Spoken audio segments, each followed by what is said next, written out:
Everyone else exhaled. It's often said that comedy equals tragedy plus time. Other than that, Mrs. Lincoln, how did you enjoy the play?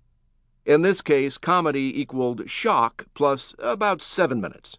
And Neil Simon's Sunshine Boys were right. Words with K sounds are funnier. Marie's comment that night brought to mind one of my favorite sayings, the essence of which I'd read years ago in a book by the late philosopher Alan Watts. If you hold your breath, you lose it. I always loved that. It's profound enough to launch a thesis, and simple enough to fill a fortune cookie. And despite Marie's ill-timed fainting and the ensuing commotion, my breathing had remained fairly steady, my focus reasonably clear. To be honest, I reacted less like a television host and more like a dad, as I would when my daughters were small and would skin a knee or fall off a swing. All my attention would turn to them. Same with Marie's sequined swoon. Getting us off the air so we could determine her condition barely required a thought. It was instinct. I couldn't imagine doing anything else. Later, a number of people, including my friend and former dancing contestant Jerry Springer, who knows a thing or two about handling commotion, complimented me on how calmly I responded. Live television, after all, doesn't give you any second takes. And I was calm. I almost always am calm on live TV.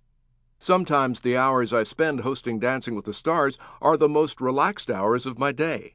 That may sound odd, given that most people surveyed actually fear public speaking more than their own death.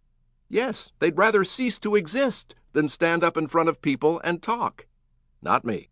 Give me a live TV camera and 20 million viewers, and I'm as comfortable as a hedonist at a health spa. But that wasn't always true. Not by a long shot. Chapter 1. Can you hear me now?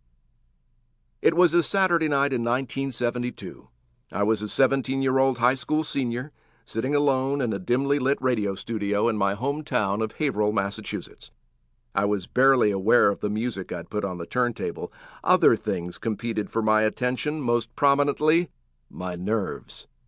My heart hammered against my ribs. My throat tightened. I stared at the toggle switch which controlled the microphone and the dial directly under it which controlled its volume. I reached out to touch the switch and then pulled back. Oh, shit. What am I doing here? Why did I think I could do this? I knew that the moment I flicked that switch and turned that dial, there'd be no turning back. My voice would be out there, on the air, for the very first time. Who would be listening? My family? Certainly. My friends? Sure. But who else? This was a 1,000-watt radio station. It was 6:10 on a Saturday night. Who knew how many others could be out there? Hell, there could be dozens. I tried to swallow but couldn't.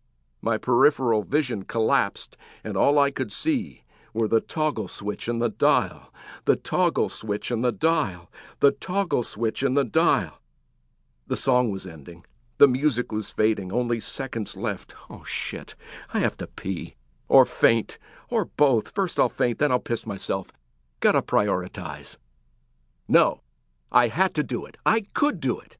I adjusted my headphones, flicked the switch to the right, and cupped my hand over the dial.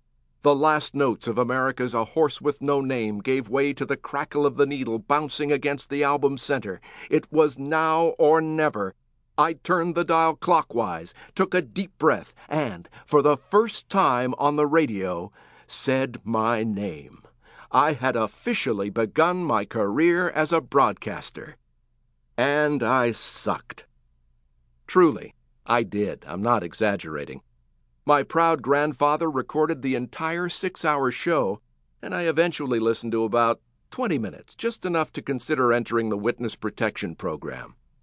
I don't remember where those tapes disappeared to or what exactly I said in those first moments as a broadcaster.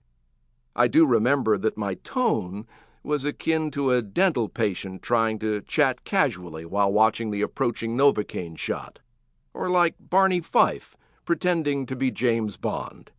I wasn't fooling anyone, with the possible exception of my grandfather. He thought I did great. At least, that's what he told me. Maybe he was just being supportive, a white lie or two for his only grandson. Of course, he'd lived through the Great Depression and World War II. He'd witnessed real...